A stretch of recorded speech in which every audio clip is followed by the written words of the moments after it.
about green drinks is our goals are to help bring people together, which we are doing tonight. And it's nice to see you again, as I have said.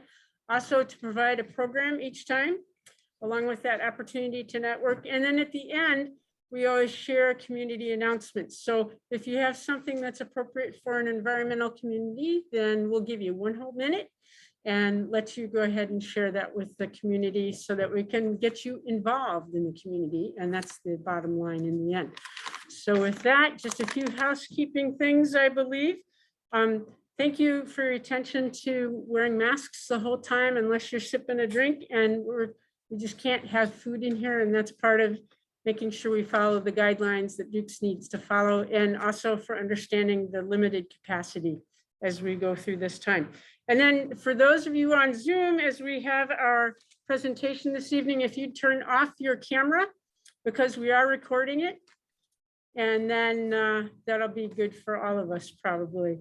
And with no further ado, then I want Cynthia to introduce our super speaker, John, tonight. Here we go. Hey. Thanks, everybody. Thanks for your patience. And I know everybody understands. And by the way, in the future, if anybody knows this stuff better than we do, come on up. We had a really nice helper last month with that. She basically rescued us. And Anne even said, "Is Elizabeth here?" Like, I don't think so. Anyway, thank you for being here for this special 12th anniversary, which is so awesome. Thank you, Chef Zach. And we are so pleased to be here and so happy. Even though hybrids can be challenging, we're really glad that we can be here in person together, some of us, and so glad to see so many people on Zoom still. So thank you for that. And it's my pleasure to introduce our speaker, John Scott. John is a senior chemist at Illinois Sustainable Technology Center at the U of I in Urbana-Champaign. He has degrees, 2 degrees in chemistry and 1 in environmental health and safety from the Illinois State University. His research interests include emerging contaminants such as microplastics, which he's going to be talking about this evening, and PFAS, which is something some of you have been hearing about because there's some legislation up in the state of Illinois around the issues of PFAS, which is found in foam, in fire prevention everywhere and everywhere else. Waste utilization also, and natural products. John has been studying microplastics for the last 7 years and is a member of the International Freshwater Microplastics Network. He and a colleague have been running water samples from our own McHenry County. The environmental defenders, along with Scott Kuykendall and our Water Natural Resources Chair, Cindy Screwcrud, who could not be here this evening, we've collected samples from the Kishwaukee and the Nippersink on several occasions, and John Scott has been running those samples down at his lab and has some things to report about that. And so that's really how this talk came about this evening. And we're really excited to be able to share with you information about our own watershed and what's happening with microplastics, and also on a regional level as well. So John, thank you so much for being here. And come on up.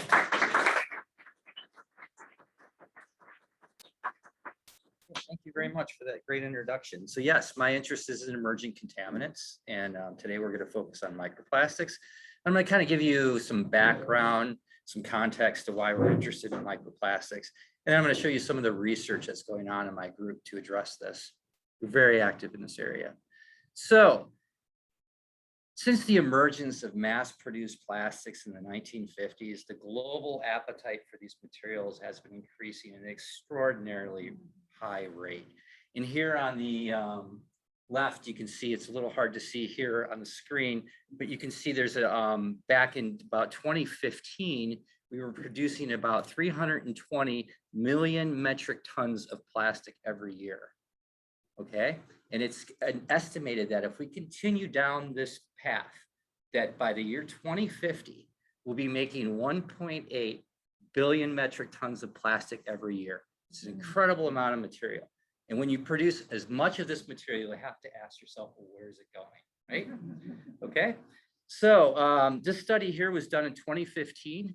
And actually, because of the pandemic, we are actually finding now that we are north of these estimates. More stuff is being shipped, you know, more plastic, the masks of polypropylene commonly. So we're producing a lot of plastic waste in that regards. So really, we are north of those estimates now. So since back in 2015, it was estimated to date, since the history of plastics, we've made about 8.3 billion metric tons.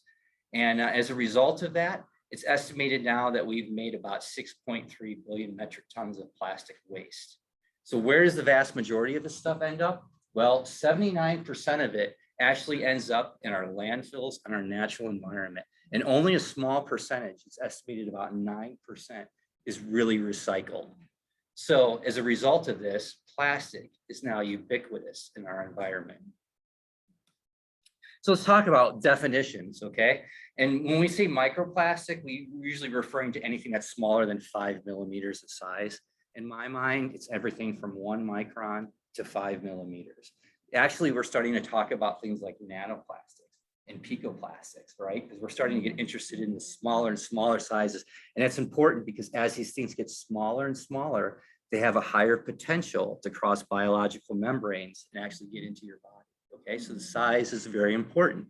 And the other thing that's very difficult about these materials is they're very complex. Think about all the different plastics that are out there and all the different mixtures of plastics that are out there. So for us analytical chemists, this is a real challenge. In the past, we would look at maybe one class of compounds like polyaromatic hydrocarbons or arsenic or something. But now we're talking about very, very complex macro materials.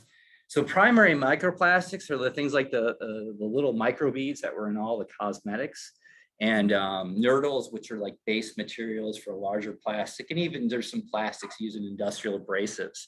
So these are what we call the primary microplastics. And you know, when Sherry Mason was going around the Great Lakes and collecting plastic samples, we were finding a vast majority of these microbeads. But thanks to regulation does work. We don't see that anymore. We don't see as many of the microbeads. So now what we're finding, what I believe is more of what we call the secondary microplastics. So these are the result of the breakdown of a larger plastic over time due to things like wear, abrasion, UV light, and microbial degradation. And that's really what I believe now is what we're seeing as a secondary microplastics. So where do we find these things? Everywhere. Everywhere we look. So surface water, groundwater, well, I should say not groundwater, but surface waters have been the most intensively studied. There's a lot of data out there. We find them in our sediments, in our soils. We find them in our air and our dust. In fact, we even believe that indoor air is a major source of human exposure. And that makes sense, right? We're surrounding ourselves by textiles and clothing. Our chairs are coated with polyester and polypropylene. So it's no surprise that we're inhaling a large amount of these. But also even our food and our beverages. In fact, we intentionally add them in a lot of our cosmetics. This image here on the upper left of my pictures here is actually a microfiber we isolated from a canned soda beverage in my laboratory. We were sitting around lunch and we would say, hey, I wonder if there's microplastics in our Coke. Well, I shouldn't say Coke, I should say canned soda beverage. And sure enough, you know, we found one. Strike that if you can. Wastewater, we know, is a major source of microplastics. That makes sense. It's a bottleneck. We're sending all our sewage to these facilities. Our wildlife, we've all seen the pictures of turtles with a straw in its nose, whales puking up laundry bottles, and birds with their guts exposed or cut open with lighters and all kinds of plastics in there. Now, one of the things that my group, or I was involved with, and my group was involved with a couple of years ago, was we were actually the first people to detect microplastics in karst water systems.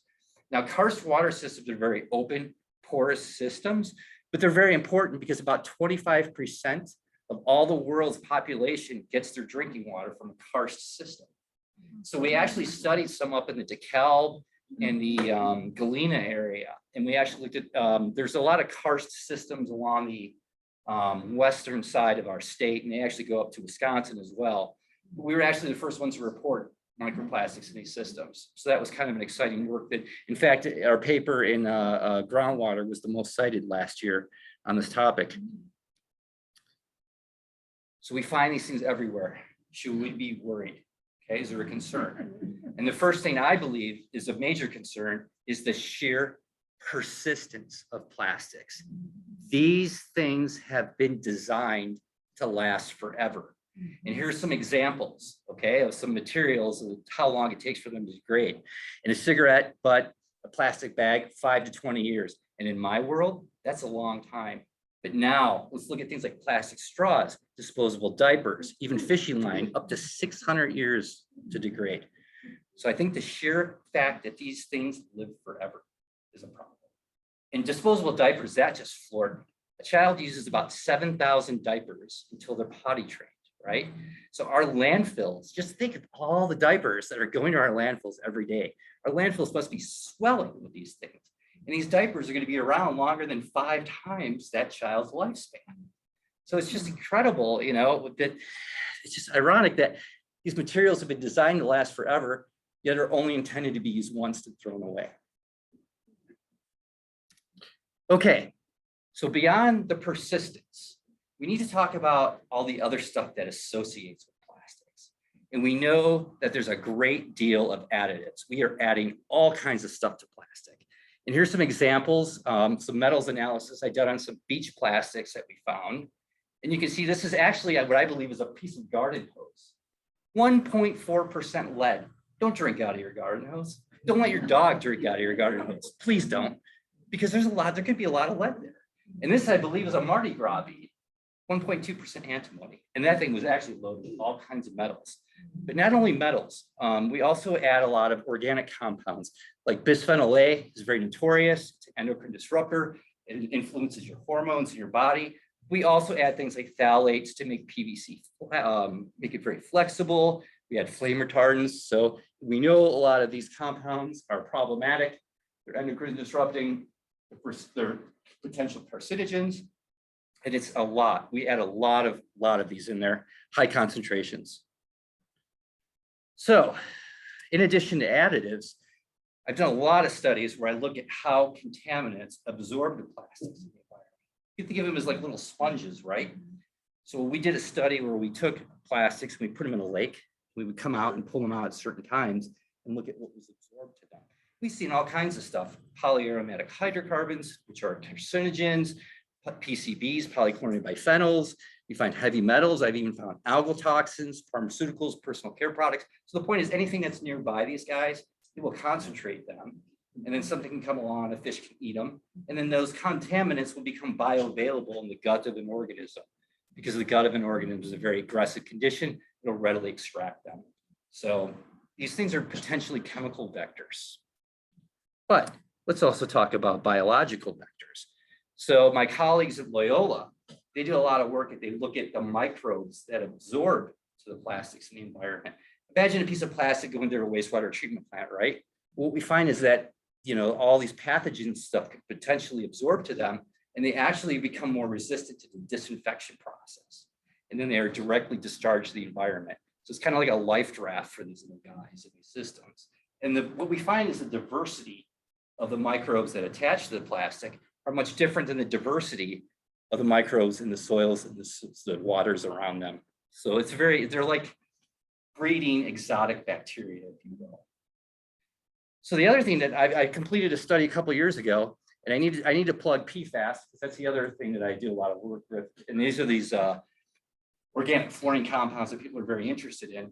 So what I found though, is that PFAS does not really stick to plastic, but it sticks to the biological material that grows around it.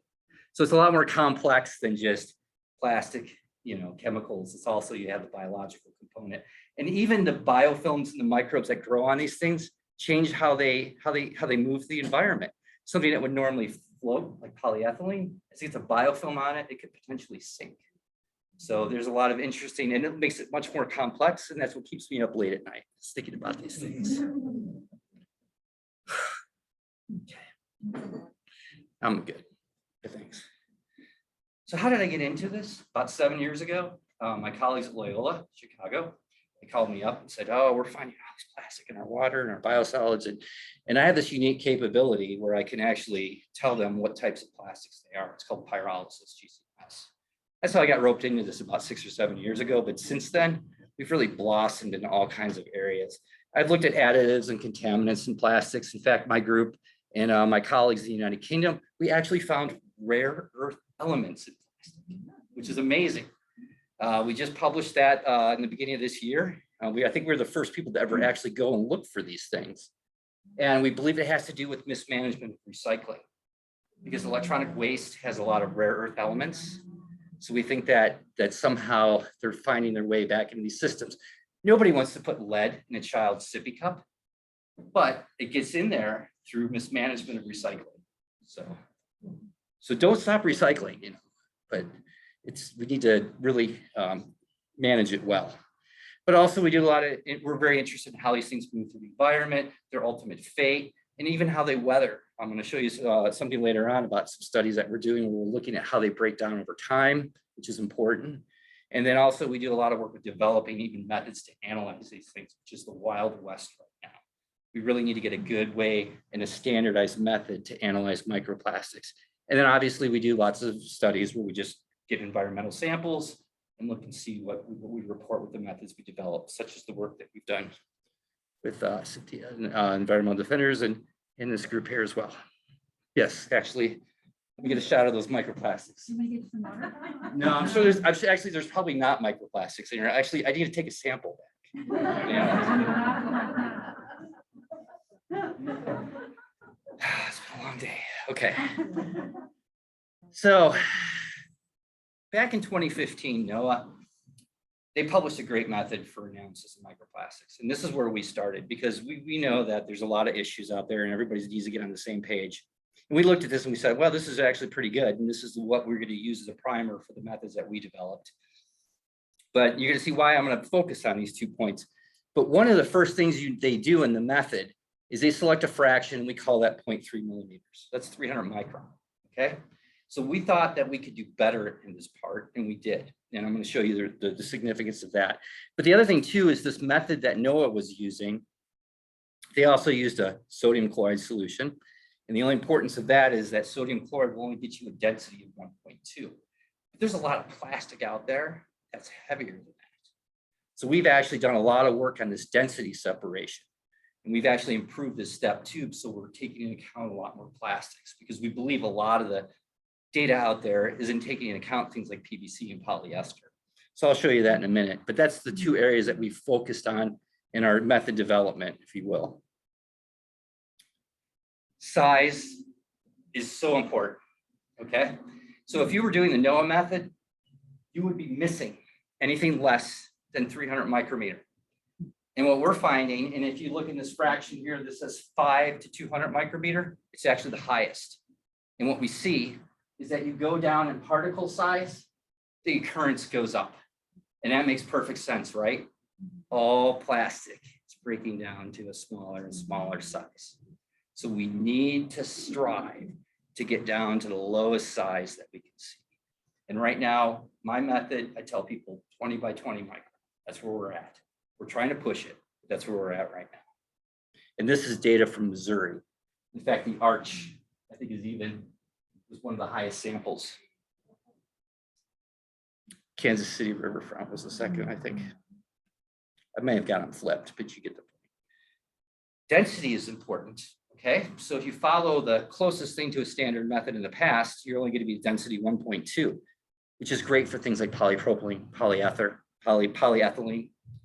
But there are polymers out there like PVC that have a density that's greater than that. And PVC is important because it's the 3rd most produced plastic in the world. In fact, even Teflon has a density of 2. All right. So my group has gone through and looked at all these different salt solutions, and we really like potassium iodide, which gets us to a density of 1.7. I have a special sauce. I can't tell you what it is. It's proprietary. And I will use it on certain occasions when I want to get really high densities. But my point is, I think that the data that we're producing, we're getting much heavier polymers. So we're counting for more materials that could potentially be out there.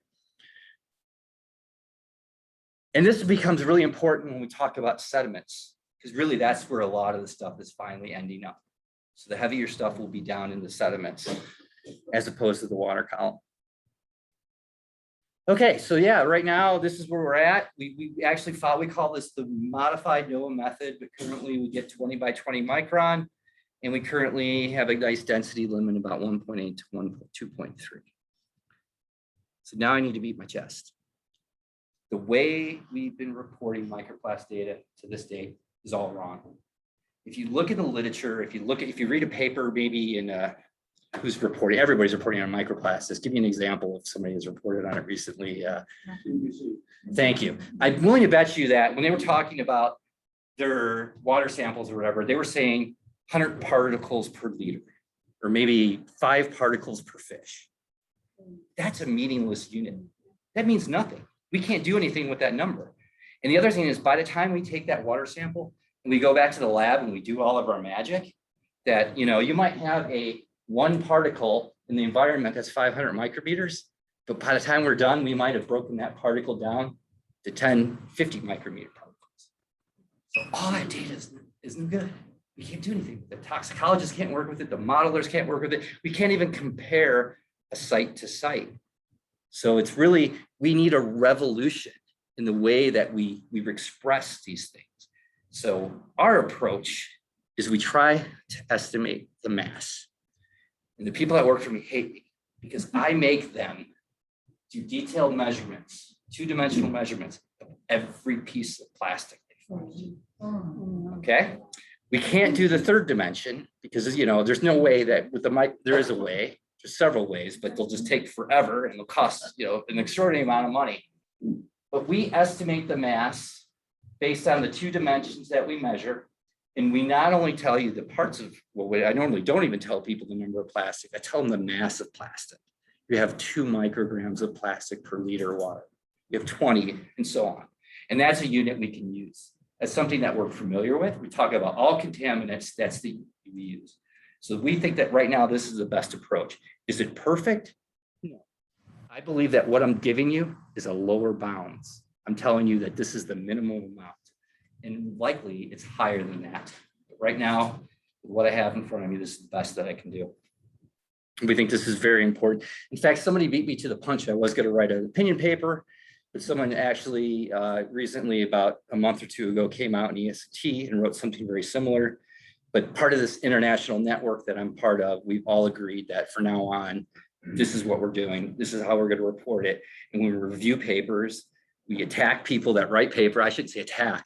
Gently try to push them in the direction of reporting the data this way. So it's so important that we do it this way. Somebody's thumping.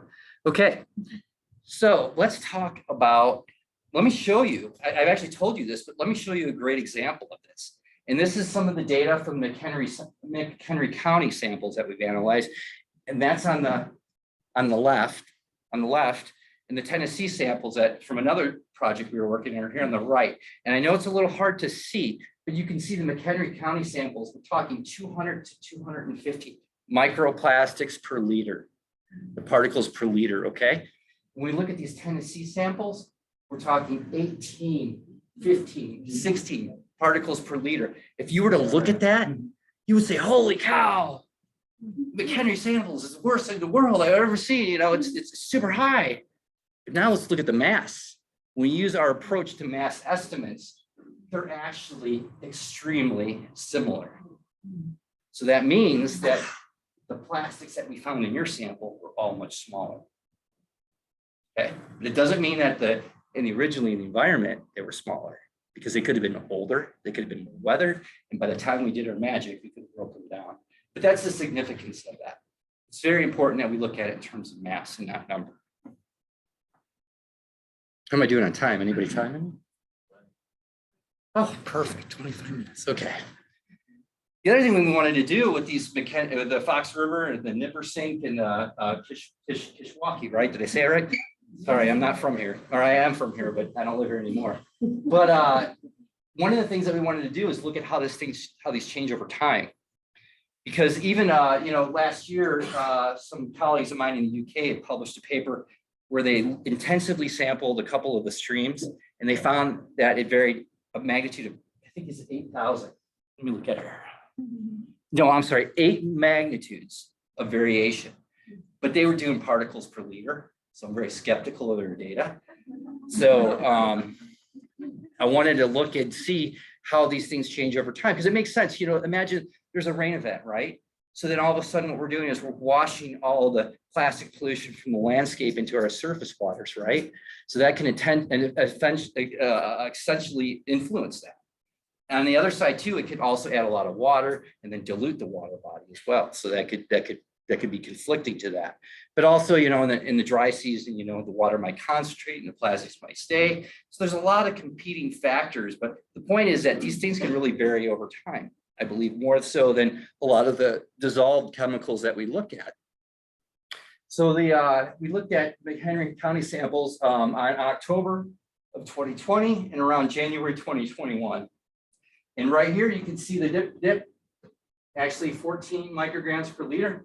But then we went back in January, dropped down. In fact, 2 of them, we couldn't even detect any microplastics, which is really rare for me. I rarely see that, but I guess it's good, right? That's a good thing. But the other thing too, you got to remember, I'm only looking at 20 by 20 micron. There could be plastics that are smaller. So I always have to throw that caveat in there. But it definitely varies. That's the whole point. In fact, even the Kish, you can see it was on the lower end. And then now, to date, this is actually the highest sample I've seen yet. Is the, Kishwaukee Mid is what you guys called it. Although I think there's one on my bench right now that's going to beat it. When I get back to the lab, I'll let you know. Stay tuned. But so far, that's the highest I've seen in terms of mass. Definitely. So definitely a lot of work there. It would be interesting to intensively study a water body and then look at, you know, how it's influenced by precipitation and all these other factors that can change over time. So let me talk to you about one of the ideas that I've been kicking around. So I'm very interested in reducing the environmental loading of plastic. That's my goal, is to reduce it getting out there. And I sat down one day and I said to myself, I want to make a difference. Where do I think the vast majority of plastic is coming from in the environment? Well, you remember in the beginning of the talk, I told you that 79% of all of it's going to landfills. Landfills, I believe, are a hotspot for plastic. So you can just imagine every day how much plastic we're dumping in these landfills. But I don't think the story of plastic ends at the landfill. These are aggressive conditions. They're designed to break things down. They have high temperatures. And what I believe is going on is the plastic is being broken down to smaller and smaller sizes in a landfill. Okay. So what is about the mid 80s, ever since if a landfill was built before the mid 80s, they didn't have to line it. Okay. So, and there's a lot of those out there. I'm finding out there's a lot more out there than I realized. So there you have the potential for these smaller and smaller pieces of plastic to basically start diffusing from the landfill. But the other one, another one that I need to get my hands on is landfills with liners, right? Because that soup, that leachate that goes, you can imagine what that stuff is like. I've seen it, smelled it. Ugh.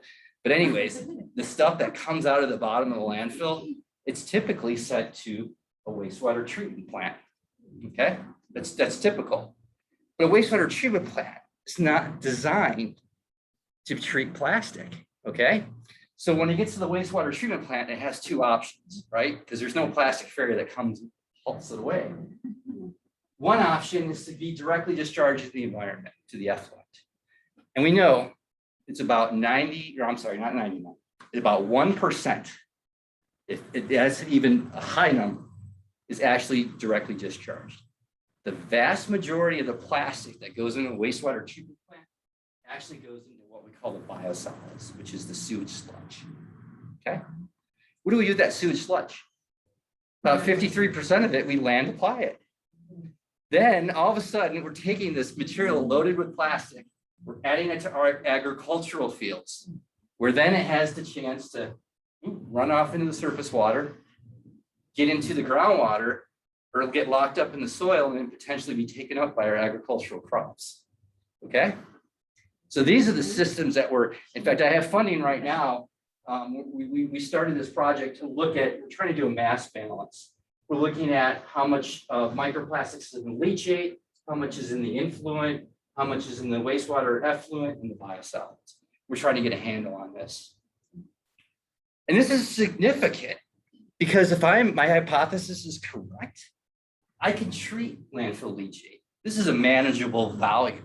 You know, one of the plants I was working with, it's 2,000 gallons per day. This is about 10,000 gallons per minute. There's no way you're going to be able to treat for microplastics there. So I want to get a handle on this beast, and then I'm going to start to try to figure out ways to treat it here. And then maybe I can reduce environmental loading by, I don't know, 20, 30, 50%. I don't know yet. I'm still working on this. So, but that's the goal. I know there's microplastics here. I just don't think it's practical to treat them there. And obviously, pollution prevention tells us that, that's why I love to outreach people. You guys are doing the right thing, because really we should be stopping it here. But even tomorrow, if we come up with a new material, that we still have thousands of landfills that are going to be doing this for centuries to come. Job security.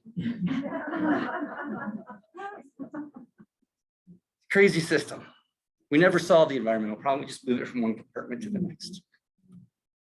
Oh, I love this. This is a great story. So back in 2014, there was a cargo ship that was going to New York, and it dumped one of its cargo cartridges. You've all seen those big things, about 1,500 kilometers east of New York. And it was filled with HP printer cartridges. These things have been showing up. In fact, one just showed up again a couple of weeks ago in Florida. And they've been showing up in the United Kingdom, Norway, Azores, Canary. They even come all the way back to Florida. And there's a whole group of beachcombers out there that are collecting these things and sending them to me. It's a really neat story, because now I have some plastic that's really been in the environment. And I've actually, I just submitted the paper this morning to Environmental Science and Technology, where we've actually looked at how these things degrade over time and how they how they go from macroplastic to microplastic. So a really interesting study. You don't get too many opportunities like this. And it's really fun. And we've seen a lot of interesting things with the additives, because you can see these cartridges are 2 different colors. And we know that they added titanium dioxide, which is one of the most common additives in plastics. It actually really enhances how these things break down. These were not designed to be in the environment, but they found their way there.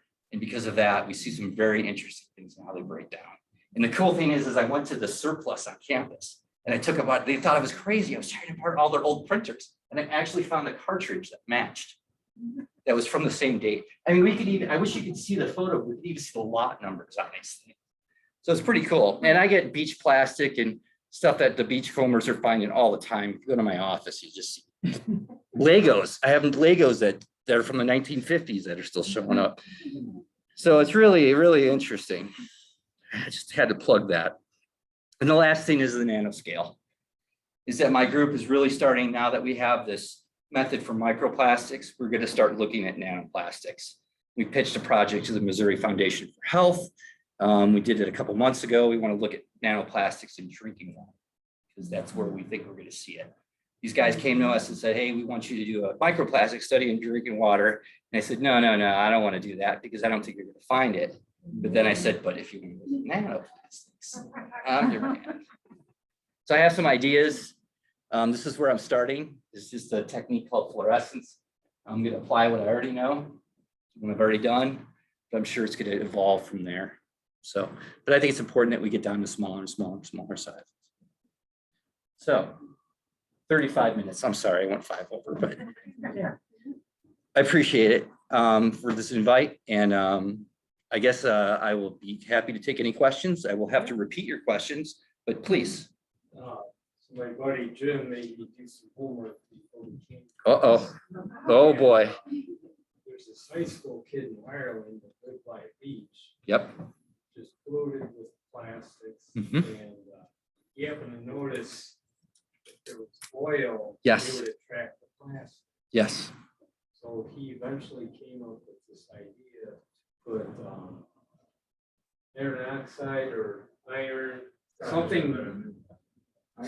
Was in iron oxide and vegetable oil. So that would attract the plastics, and then they could extract the oil with the iron and remove it. It's more retroactive than preventive. Are you familiar with any of that? I am a little Looking bit. for some good news. Absolutely. No, it's not all gloom and doom. I really think that we could solve lots of environmental problems. So first of all, I'm going to repeat the question, and the question was regarding the treatment of these things. And the gentleman had spoken about using vegetable oil and iron oxide as a potential absorbent, if you will, for plastics. And yes, there's a lot of people doing stuff like this, but the first thing you have to ask yourself, is it economical?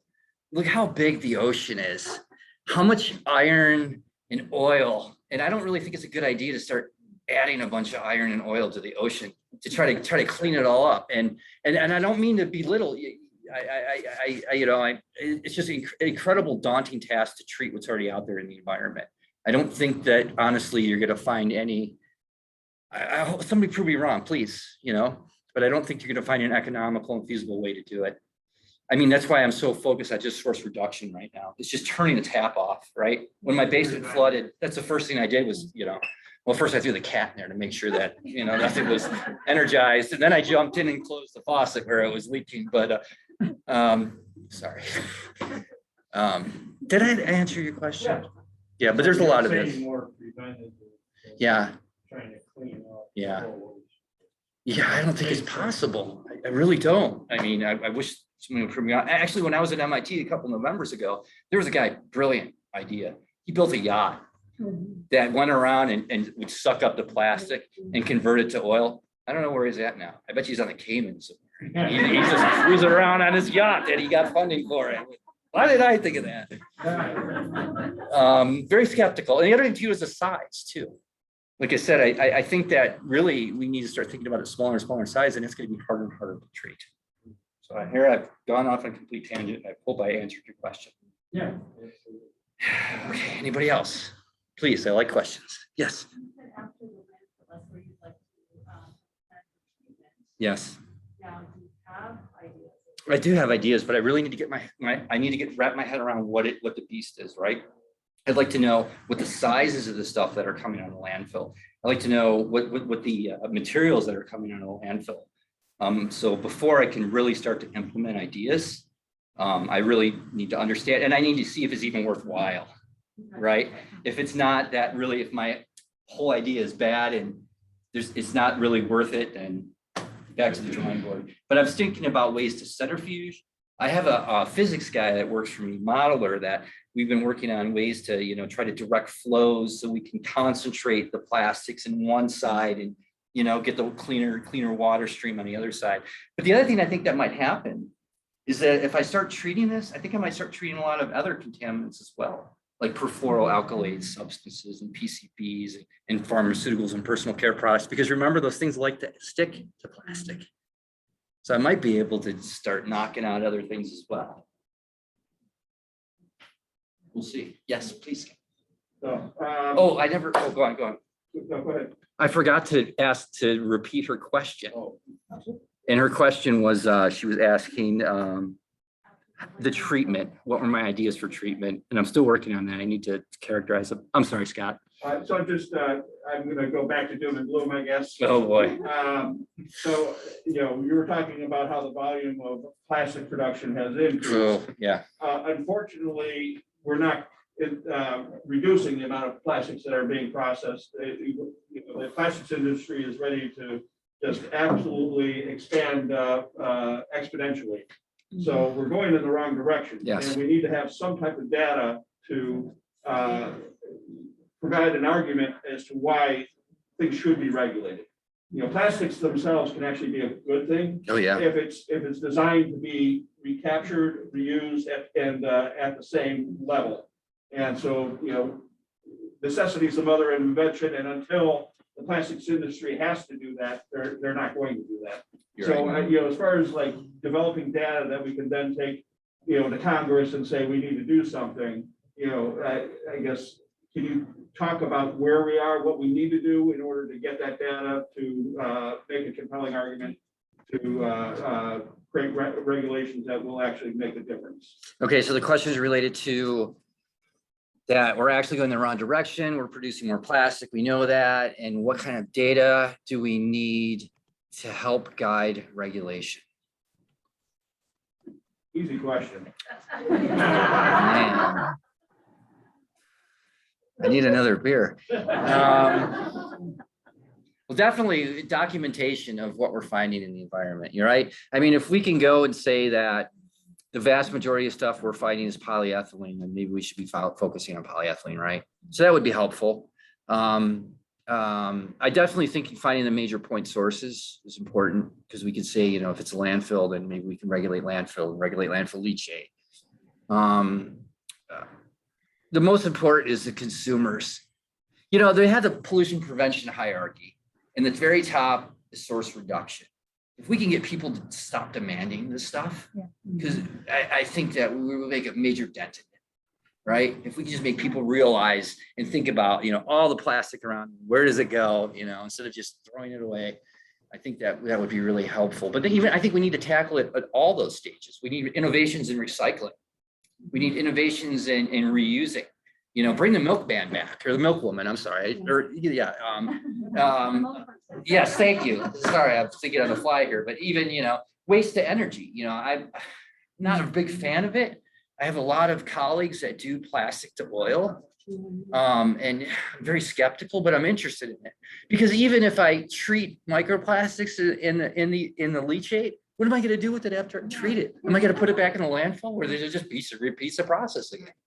So, and you know, those guys that do all the beach cleanups, that's great work. But I asked them what they do with the materials after they clean up the beach.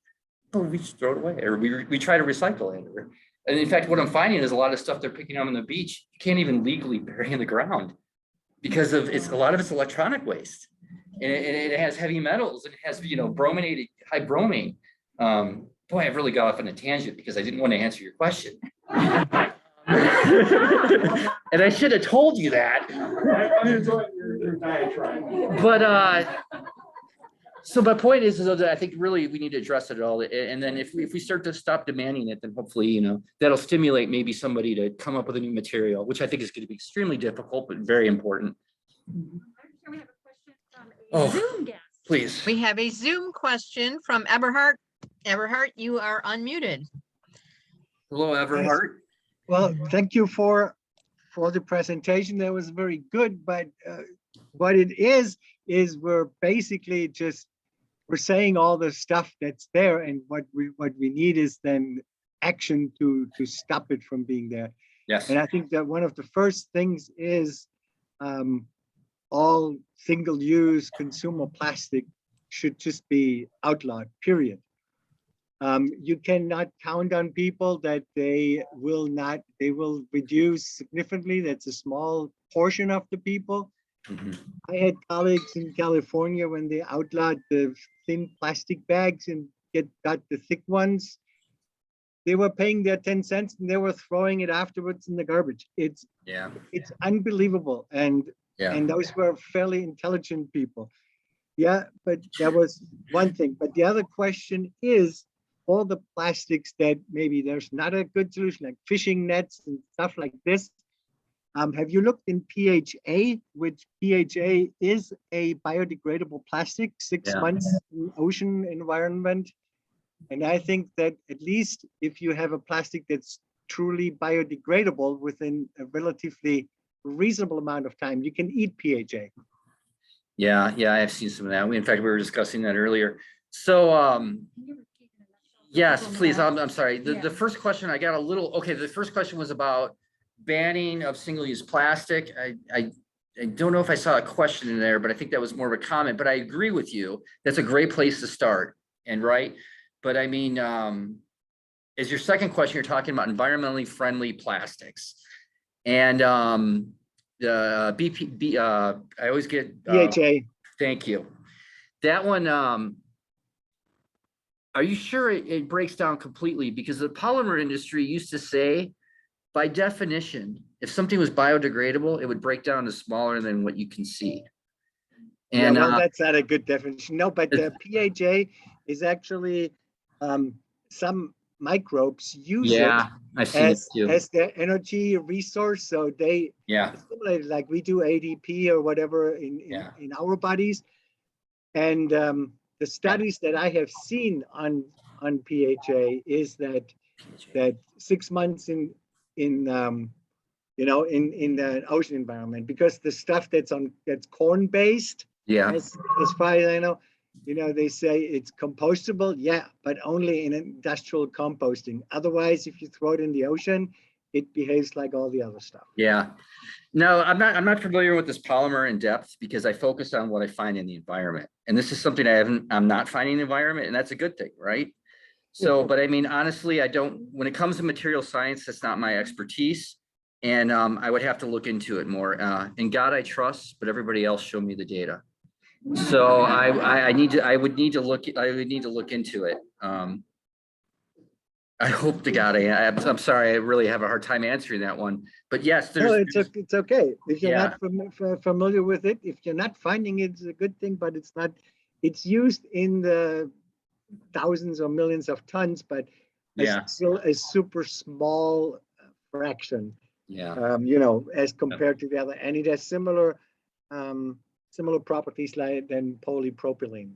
We have another question. Oh, I got another question coming. Okay, should I? Nancy? Okay, go ahead, Nancy. I'm just gonna pull this down for a minute, but actually, I'm gonna be easy on you. Thank you. Because I don't have a question for you, I have a question for everyone in the group. And that is that, oh, I'm sorry, I didn't show your name. John Scott. It's Sorry, okay. I'm focusing on you, John, sorry. Don't worry about it. But it's a question for everyone in the room.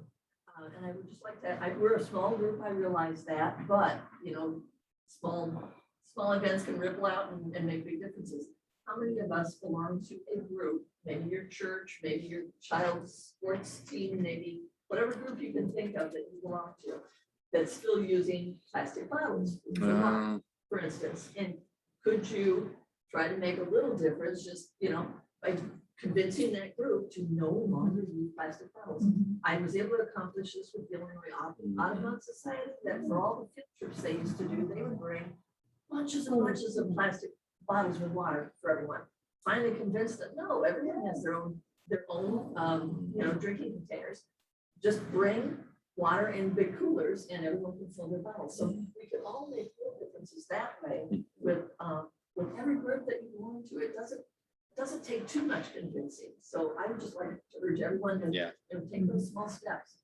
So it was okay, world, listen to me. Get the word out there. It was talking about plastic. Nancy was talking about plastic bottles and how we need to really extend our networks to, tell people, be more aware and make them more aware of the problems that these are causing. And to add to that, if you want to convince somebody of something, tell them about the economic costs. When you look at the markup for bottled water, it's incredible. I get sick when I see how much people pay for bottled water. And even bottled water has this campaign where they try to make tap water look bad just so they could increase their sales. In fact, that was what I kind of liked about our microplastic in drinking water study, is if I don't find any, that's a good thing, right? Because I could hopefully move people away from bottled water. So yeah, definitely. I think the economic, when I tell people myself, is I say, hey, look at how much you're paying, sit down and write that down. And you're going to find it's quite a significant amount of money.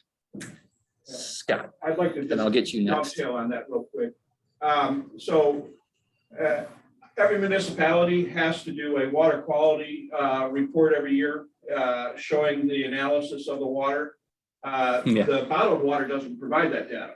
So you can go onto your city's website and look up the water quality data from your tap, and then ask the people, where's your data for that bottled water? They're not going to be able to provide it because they're not required to. And so you actually know more about your tap water than any bottled water that you're going to be buying at the store. And I think that puts things in a little bit of perspective too. Scott's point's great. That bottled water really isn't regulated like it is for drinking water. And that, if somebody's worried about the potential for hazardous compounds in their tap water, it's reported. Although, well, I know, I'll just go with that.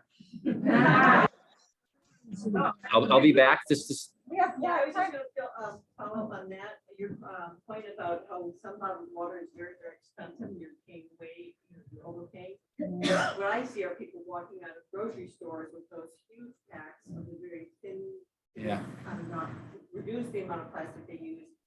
But it's so cheap, they're walking out with cases and cases and cases of those bottled waters. They're taking to sporting events. And the problem is They're not, you're going, in terms of economics, you're not going far enough because they may be charging a lot for the water, but they're not charging enough for the amount of inclusion and everything else, the cost, Yeah. the true cost Yes. of producing a product. Because most companies don't have to pay that.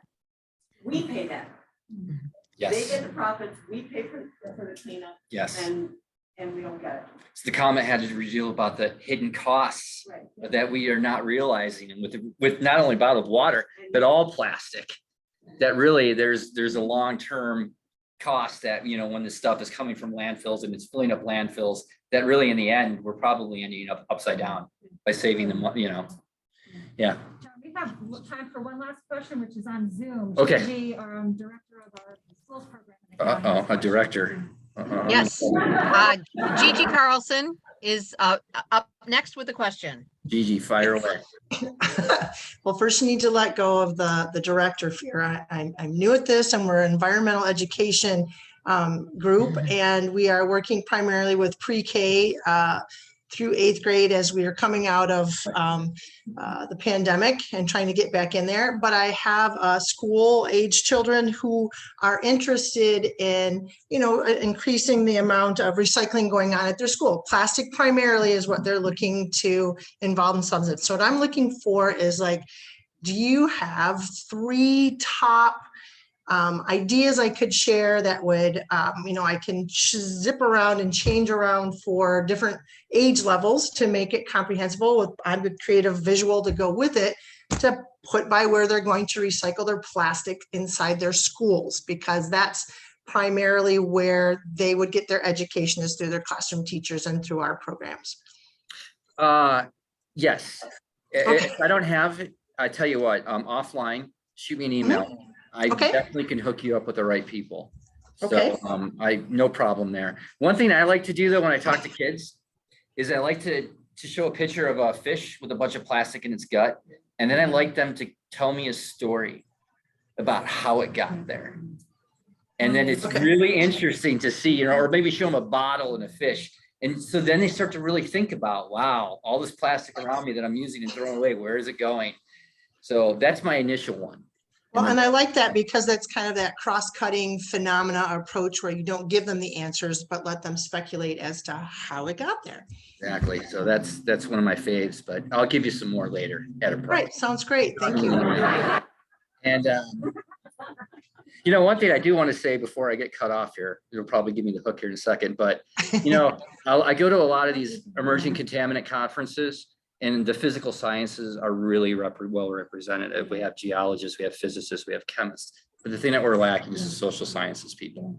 And, you know, I went to an emerging contaminant conference 3 years ago, and there's a psychologist there. And she got up and talked about all the work she was doing about teaching people to think about this. I'm going to give her a hug. I was so excited. In fact, when I went to MIT, you know, and I gave a talk, I thought that, you know, I was going to meet all these engineers, and I think the most interesting person I met was an art teacher. Who goes to art for MIT? And if you did, I'm sorry, I don't mean to make fun of you, but I think engineering. And she was like, you know, asking me for advice about the best colors and the materials, and I was floored on that. So it's really important that we need to pull the social science people in here and engage them in this conversation as well. And I'm starting to see them really jazzed. So that's it. All right.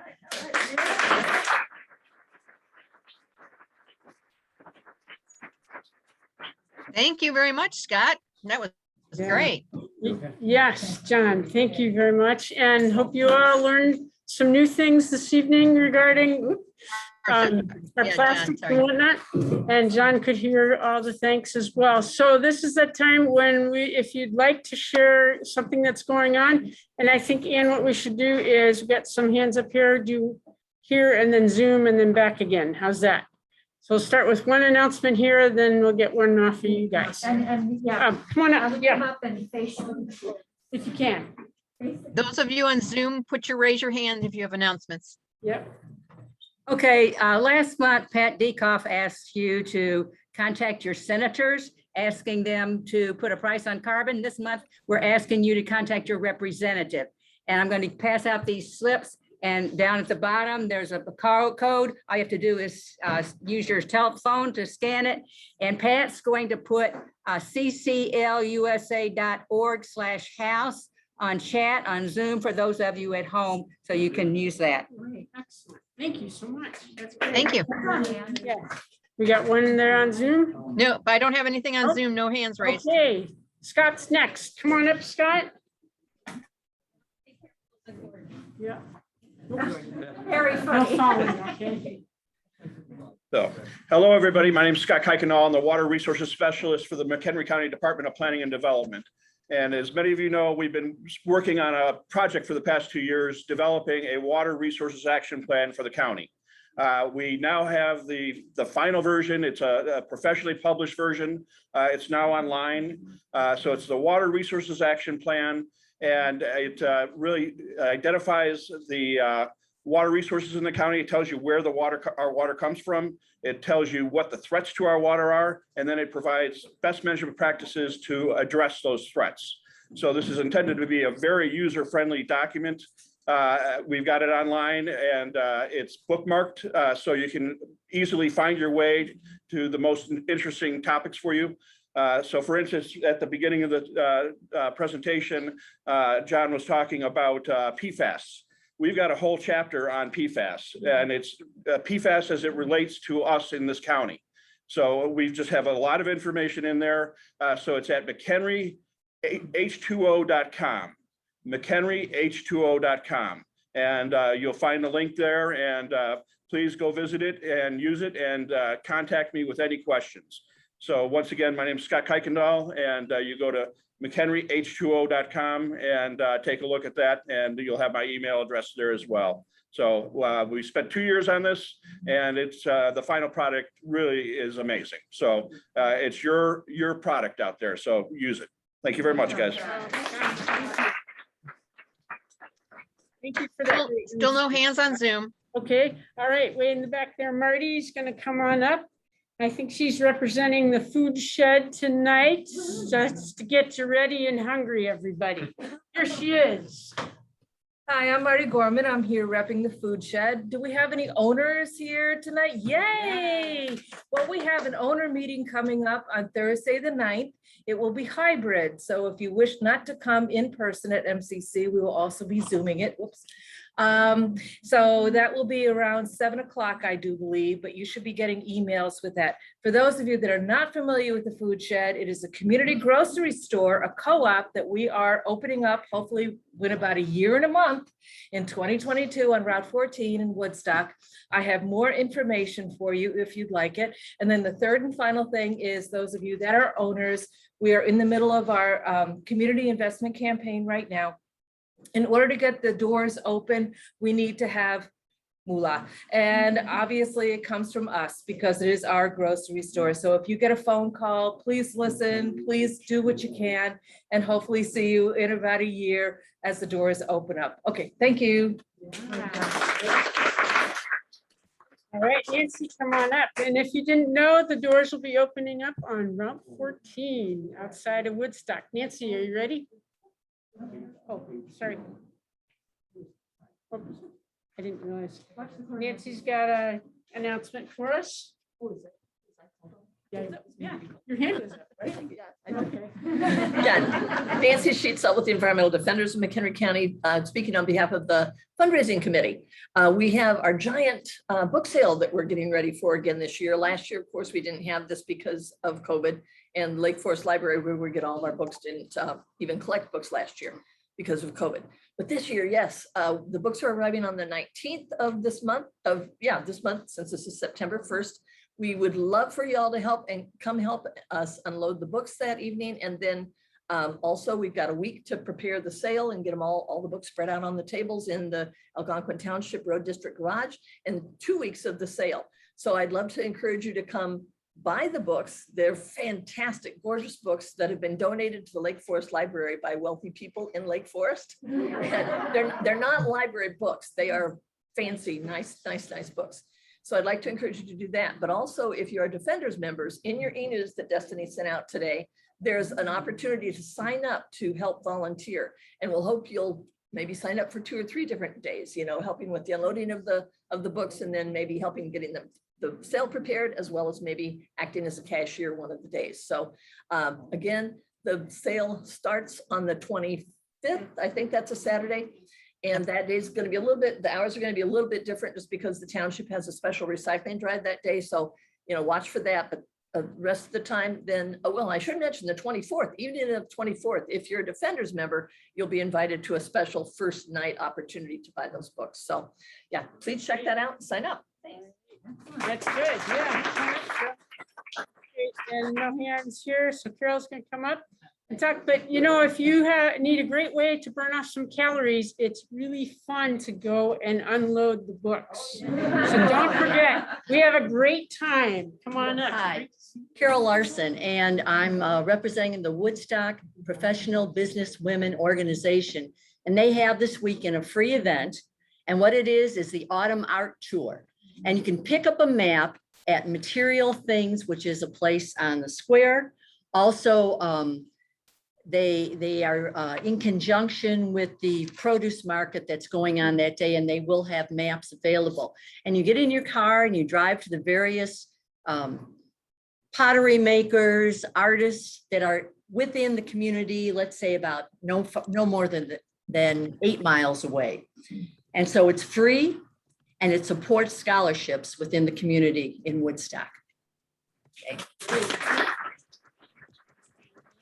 Oh, yeah, Kelly, come on up. We have one last one, I believe, coming from Kelly. There she is. Hi, Kelly Wagner. So I'm on the county board, and I just wanted to let you guys know that you've probably heard about the solar farm that's going in near Marengo, and how many zoning meetings there have been. So they're on their 3rd one, which will probably be their final one. And if you're interested in going, because they do set out a bunch of chairs, they expect a lot of people, it's September 9th at 1:30 at the Woodstock Government Building. And if you have any questions, you can always contact me or Cynthia or Nancy knows. Okay, good. Thanks. All right, thanks. And last call for announcements. I think we're Nothing good. on Zoom. No, go good. So next month, remember, we're gonna be talking about the green energy bill, we hope, and hearing good results from that. So please join us either back here or on Zoom, and we'll be happy to have you. Meantime, thank you for your support for 12 years. If you have a cup, raise it up, and a toast to all of you for your support and good cheer and keeping going forward, right? I'll share with you one quick quote that you've heard often from me if you've been coming to Green Drinks, because we've got a lot going on in our world. And so hope is a verb with your sleeves rolled up. Don't forget. So keep at it, keep going, and we'll see you next month. Thank you, everybody, for coming and for your help tonight. And John. Oh, John. Presentation. And Cynthia, I should have too. Oh my gosh, no. John, okay. There hasn't been one yet.